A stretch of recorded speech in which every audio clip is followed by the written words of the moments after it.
Welcome to Kenton's videos. Enjoy the video. You begin by preparing essentials. Connect your Office 365 account and verify your Powerapps license.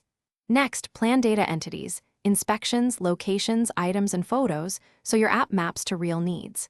Once planned, create a SharePoint list or Dataverse table as the primary data source and name fields clearly. Now open Power App Studio and choose Canvas app, phone layout, select your data source. This gets you into the editor quickly and sets the foundation for forms, galleries, and submissions. You now build the apps middle. Add a gallery to list inspections and a display or edit form for details. Bind them to your data source so records flow automatically.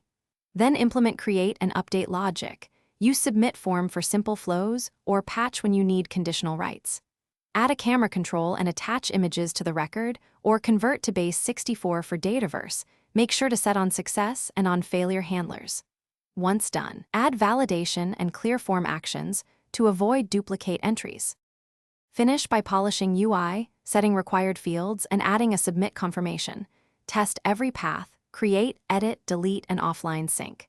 Make sure the app respects permissions and reduce data retrieval with filters and delegation-friendly queries for speed. Once published, monitor telemetry and collect feedback to iterate. If something breaks, check connectors and exact field names first, then review delegation warnings and permissions. This usually resolves failed rights or missing data. Finally, document the app flow. Thanks for watching. Consider subscribing if we helped you.